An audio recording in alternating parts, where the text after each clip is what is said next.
और में ज़्यादा परेशान है, तो फिर आज का टेस्ट जो है ना ये अप्लाई हो गया, और आज का फाइनेंस मिनिस्टर भी गलत हो गया, उनका कैप्टन भी गलत हो गया, बाकी टीम भी गलत हो गई।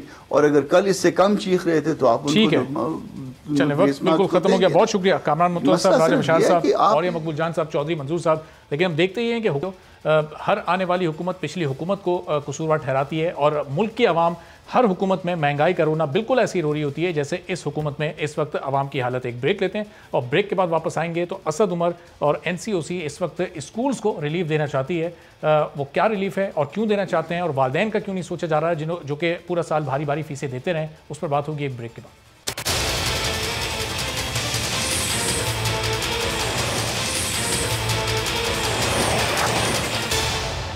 प्रोग्राम में एक बार फिर आपको खुशामदीद कहते हैं। कोरोना वायरस जिस तेजी से तब्दील हो रहा है, उतनी ही तेजी से इस वायरस की वजह से लगाई गई पाबंदियों में भी तब्दीली आ रही है। सिंध हुकूमत ने 2 दिन पहले माह रमजान में कोरोना के हवाले से पाबंदियों का ऐलान किया था, और आज उन्हीं पाबंदियों में तब्दीली का नया नोटिफिकेशन जारी कर दिया है। इस नोटिफिकेशन के मुताबिक सिंध भर में दुकानें खोलने की टाइमिंग्स चेंज कर दी गई हैं, और अब कारोबार की इजाज़त सहरी से शाम 6 बजे तक होगी। सिंध में हफ्ते और इतवार को मुकम्मल तौर पर कारोबार को बंद रखा जाएगा, और इससे पहले जुमा और इतवार को कारोबार बंद रहा था। सियासी एक्टिविटी नहीं की जा सकेगी। ऐसी तकरीबात जिनमें लोग ज्यादा जमा होते हैं वो करना भी मना होगा, और खेलों की सरगर्मियों पर भी मुकम्मल पाबंदी होगी। रेस्टोरेंट्स में इंडोर डाइनिंग की इजाजत नहीं होगी, और आउटडोर डाइनिंग इफ्तार से रात 12 बजे तक हो सकेगा, जबकि होम डिलीवरी और टेक अवे सहरी तक की जा सकेगी। इन नई टाइमिंग्स 16 मई तक नाफिज रहेंगी, जिसके बाद सूरत हाल का दोबारा जायजा लिया जाएगा। और दूसरी जानिब वफाकी हुकूमत ने कोरोना से मुतासरा प्राइवेट स्कूल्स के लिए इमदादी पैकेज और कर्ज रिलीफ पैकेज की समरी तैयार करने की हिदायत कर दी है। असद उमर ने प्राइवेट स्कूल एसोसिएशन को यह यकीन दहानी करवाई है कि वो NCOC इजलास में 2 दिन स्कूल खोलने की तजवीज़ पेश करेंगे, और कोरोना के बाइस बंद होने वाली निजी स्कूल्स की बहाली, आसान शराइत पर कर्ज की फराहमी और रिलीफ पैकेज पर अमल भी कराया जाएगा। असद उमर ने कहा कि मुसलसल बंदिश से तालीमी नुकसान का एहसास है। ऑनलाइन सिलसिला खातिर ख्वाह नताइज नहीं दे रहा। हफ्ते में 2 दिन स्कूल खोलने की तजवीज़ पर गौर कर रहे हैं। असद उमर स्कूलों को रिलीफ देने की बात तो कर रहे हैं, लेकिन उन वालिदैन की बात कौन करेगा जो पिछले पूरे साल स्कूलों को फीसें देते रहे, चाहे उनके बच्चे स्कूल गए या नहीं। स्कूल वाले भी फीसें लेते रहे, चाहे उन्होंने स्कूल खोले या नहीं। असद उमर प्लानिंग के वजीर हैं, लेकिन इतनी सादा सी बात नहीं समझ पा रहे कि रिलीफ स्कूलों को देना चाहिए या वालिदैन को, जिनकी जेबों से सारा साल भारी फीसें निकलती रही हैं। अब इस सूरत हाल पर स्कूल एसोसिएशन क्या सोचती है, इस बारे में गुफ्तगू करते हैं। हमूद जाफरी साहब, ऑल सिंध पेरेंट्स एसोसिएशन के जनरल सेक्रेटरी हमारे साथ मौजूद हैं। हमूद साहब, अब ये हुकूमत की जानिब से स्कूल्स को रिलीफ दिया जा रहा है, होना तो ये चाहिए था कि उन वालिदैन को रिलीफ दिया जाता जो गुज़िश्ता पूरा साल स्कूल्स को फीसें देते रहे। पहले तो आप ये बताइएगा, जो पिछला साल गुजरा है तो वालिदैन ने मुकम्मल फीसें स्कूल्स को अदा की हैं या कुछ रिलीफ मिला है वालिदैन को स्कूल्स की तरफ से?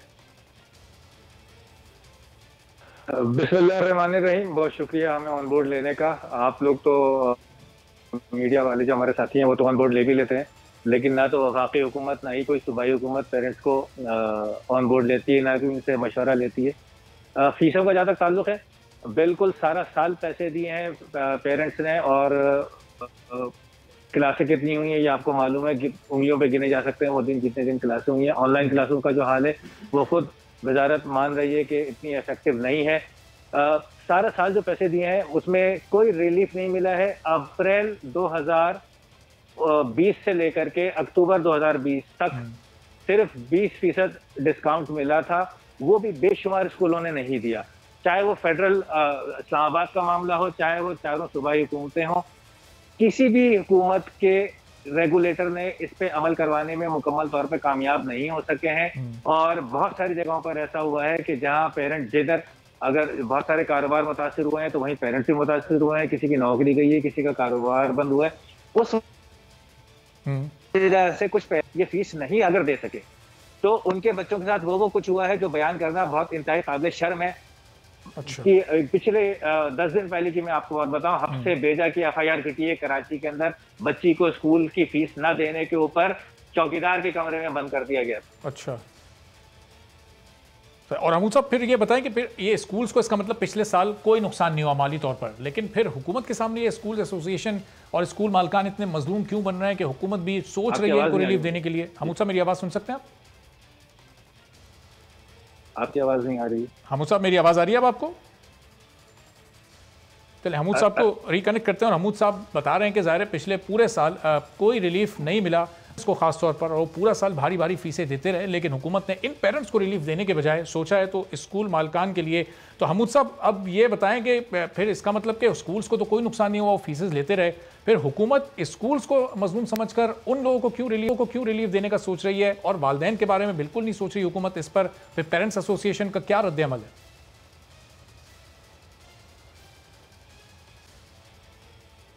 हमूद साहब मेरी आवाज आ रही है आपको? देखिए, इंतहाई अफसोस की बात है कि वफाक में भी और चारों सूबों में भी एक बहुत बड़ा बजट है। 260 रुपए का बजट था सिंध गवर्नमेंट का तालीम का। वो बजट किधर जाता है किसी को नहीं मालूम। जो पब्लिक स्कूलों का हाल है वो हम सबको पता है। कहीं ताके बनी हुई है, कहीं घोड़े और गधे बंधे हुए, कहीं भैंसे बंधी हुई है। वो पैसे कहाँ जाते हैं? देखिए, गिलगित बल्तिस्तान में एक फैसला आया, उसमें यह कहा गया कि पेरेंट्स को 20% पैसे अदा करने, 20% बोझ जो है वो पेरेंट्स उठाएंगे, 30% बोझ जो है वो स्कूल उठाएंगे, और 50% बोझ जो है वो गवर्नमेंट उठाएगी। इस पर बात क्यों नहीं होती? हमने जून में 2019 में सुप्रीम कोर्ट से अपने हक में फैसला लिया। जो शॉर्ट ऑर्डर था उसका कंप्लीट ऑर्डर सितंबर 2019 में आया। मैं जिन रेगुलेटर्स की बात कर रहा हूं वो आज तक उस पर अमल नहीं करा सके। उसमें सबसे बड़ा जो हुक्म था स्कूलों के लिए वो ये था कि पिछले 3 सालों में उन्होंने जितनी नाजायज फीसें वसूल की हैं वो सारी पेरेंट्स को वापस की जाए।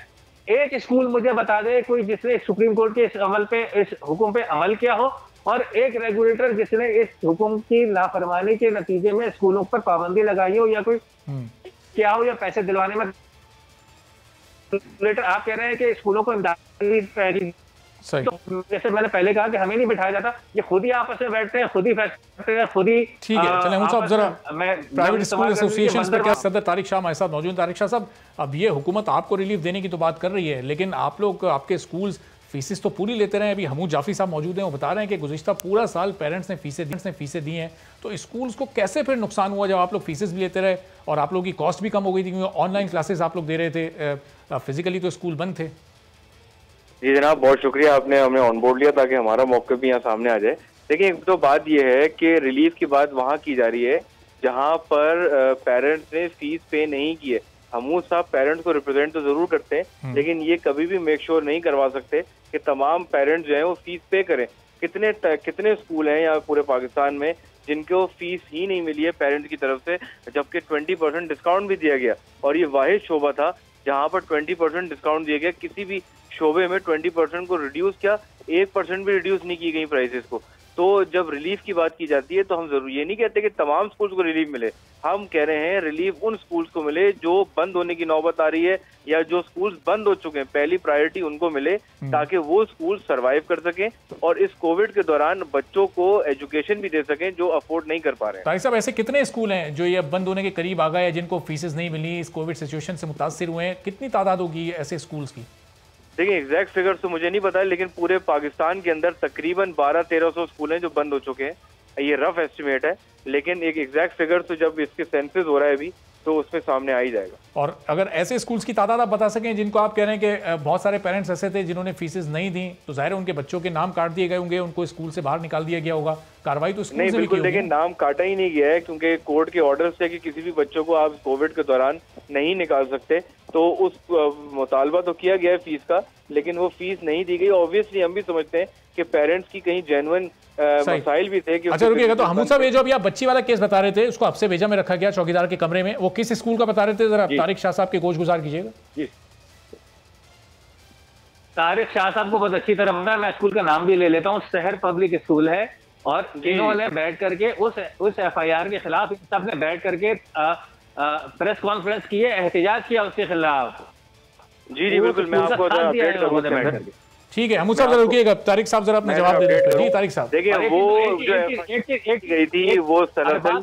जी, अच्छा तारिक साहब रुकिएगा जरा, हमूद साहब कंप्लीट कर लें आप। जी हमूद साहब, बिल्कुल ये उन सैकड़ों टीचर्स के बारे में भी तो बताएं जिनको निकाला गया स्कूल से। सही, इसी दौरान टीचर्स को निकाल दिया गया क्योंकि उनको पता था कि टीचर्स की जरूरत नहीं है, बच्चे। ठीक है, चलो जवाब ले लेते हैं जरा तारिक शाह साहब से। रुकिएगा हमूद साहब जरा। जी तारिक शाह साहब, शहर पब्लिक स्कूल और ये टीचर्स को जो निकाला, उन्होंने नाम लिया, मैं जरा उसमें अपडेट दूं क्योंकि मैं फुल्ली इन्वॉल्व था। जो FIR काटी गई थी वो सरासर गलत थी और पुलिस ने भी उसकी